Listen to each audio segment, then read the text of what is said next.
Charlotte Brontë, a remarkable English novelist, emerged as a literary force alongside her talented sisters, Emily and Anne.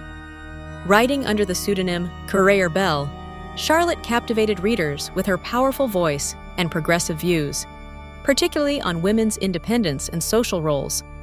Her most celebrated novel, Jane Eyre, tells the moving story of a resilient orphan who endures hardship and loneliness yet remains steadfast in her quest for love, dignity, and self-respect. A miserable childhood, Jane was sent to live at Aunt Reed's house, suffering from neglect and mental abuse.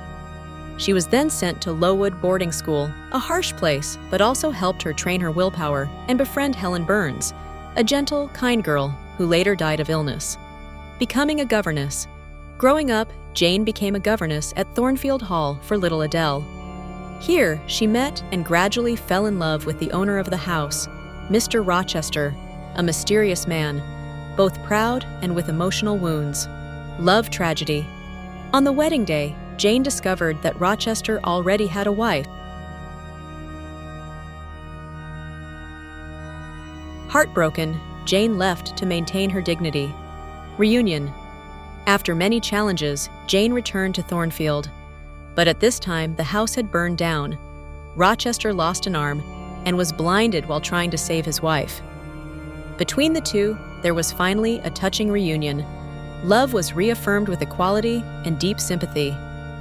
Imagining the ghost of her dead uncle. A young Victorian girl is locked in a dark red Gothic room.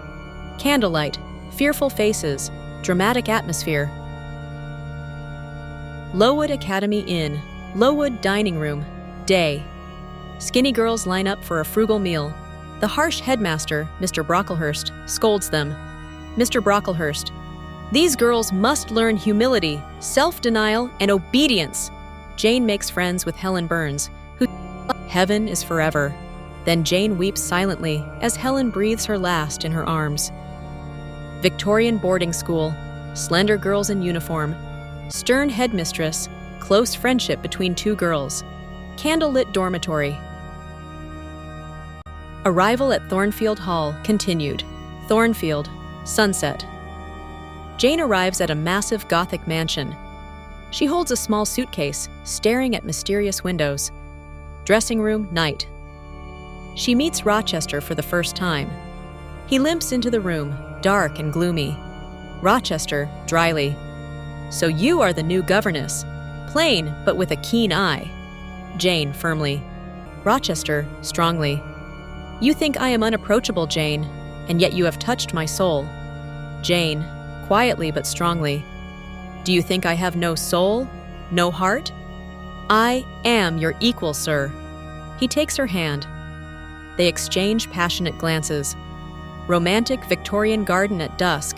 A man in a dark coat holding the hand of a modest woman, in the Gothic romantic style. Interrupted wedding church. Daytime. Jane stands beside Rochester, ready to be married. Of only you! Jane looks at him, stunned, then walks away, trembling but determined. Victorian church interior, bride in simple white dress, stunned, groom in black coat, desperate mysterious figures interspersed, Jane on the meadow. Additional, the palm, night. Jane staggers across the wild meadow, ragged and starving. She collapses, but is rescued by the Rivers family. Jane, weak but determined. I will not give up. My soul is my own, and I will live true to it. Then St. John Rivers coldly proposed. St. John, marry me, Jane. Serve God by my side in India. Jane, resolute. I respect you, cousin, but I cannot marry without love. In ruins, blackened by fire. In the ruins, she learns that Bertha has died in the fire. Rochester, blind and crippled, tries to save her. Jane, heartbroken, to Rochester. I have returned to you, sir. Rochester, broken but hopeful. Do you still love a broken man? Jane, gently. I love you more truly than ever. The ruined Gothic mansion at dawn, the blind man with a stern face, the woman in a Victorian dress gently approaching, the symbol of tragic love. Reunion and marriage in the little house. Daytime. Jane and Rochester sit together by the window. The sunlight shines through.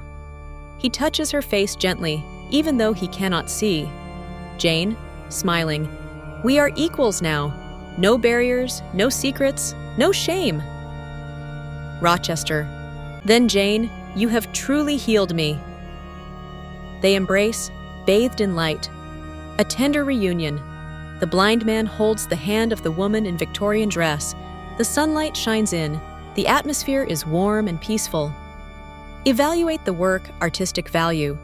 Jane Eyre is a typical novel of the Bildungsroman genre, mature novel, with lyrical language, delicately describing the character's psychology. The writing style combines harsh reality and soaring romance, creating a lasting appeal. Ideological value. The work carries progressive ideas when affirming the desire for independence, equality, and dignity of women, something very new in British society of the 19th century. Influence. Jane Eyre became a classic of English literature, many times adapted into films and plays, and is still a source of inspiration for research in the fields of literature, feminism, and philosophy of life. Jane Eyre is not only a romantic love novel, but also a journey to affirm personal values, freedom, and courage. It has maintained its vitality over the years, becoming a symbol of willpower and immortal love. Conclusion.